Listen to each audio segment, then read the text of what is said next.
Okay, continuing Tanya chapter 31. We're by the very end, practically finished. I'd like to mention a point that the Tanya mentions in the by the end. First, I'll start with a story, true story. I heard from Rabbi Manas Friedman. There was a man who sued his parents. He said, "I did not ask to be born. You brought me into this world. You will pay my bills. You will pay my rent or my mortgage. You will do my shopping and you will buy my clothes because I did not ask to come to this world. So all of these things that I have to do is really on you. You brought me to this world. This is your responsibility. You need to take care of me." And he took them to court and sued them. True story. By the end, his parents said, "Well, I didn't ask to be here either. If you have any complaints, go to grandma and grandpa. Don't come to me." But that doesn't really work because you'll go to them and they'll say, "Go to your great grandma and your great grandpa." That's not going to work either. But there's something very true about what he said. We did not ask to be born. We didn't ask to come to this world and to have all these bad traits and to be who we are. This is nothing that we asked for over here. So this is something that the Tanya actually says after you think negative about yourself. You think about how you're lazy, you're sad, you have mood swings, you have anxiety, whatever it is that you have. OCD, ADD, ADHD, whatever it is that you have, all these names and all these letters. Everything, whatever it is, tell yourself, remind yourself, I did not create myself. This isn't my problem. This is something that Hashem made. And why did what Hashem make such a thing? Why would Hashem cause all these problems? People having all these different psychological problems to go to therapy their whole entire life. Why is Hashem creating this?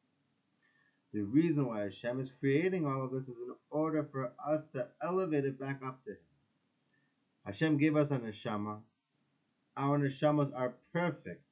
They're a part of Hashem, nothing better than that. Endless value you can give to the neshama. You can't value it. You can't measure its value. So Hashem gave us a neshama and put it in a body with an animal soul, which is far away from being perfect. There's a lot of problems and a lot of work needs to get done. And what we need to do is with the neshama, work on our body and make our body do the will of Hashem. And by doing so, we're elevating our body, our animal soul to Hashem. It's kind of like giving a korban, you could say. My body is the korban I'm giving to Hashem. I'm not sacrificing my body, but I'm bringing it closer. Korban means to be closer. I'm bringing it closer to Hashem. When I say korban, I don't mean to sacrifice. Even though korban means sacrifice, it means I'm bringing and elevating it by bringing it closer to Hashem. That's really what I mean.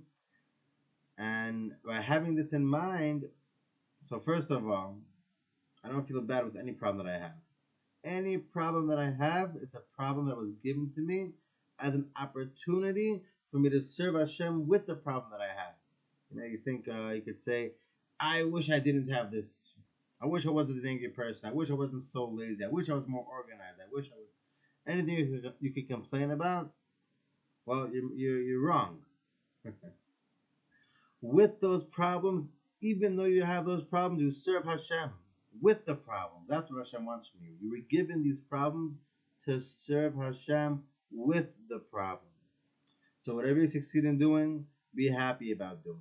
Oh, even though I'm not organized, even though I'm angry, even though I overcame it and I did it and I davened and I learned and everything you could find doing, you can feel good about. And everything that doesn't go the way you want it to go, well, I didn't create myself. This isn't my doing. I'm not saying not to take responsibility for it. On the contrary, take responsibility for it.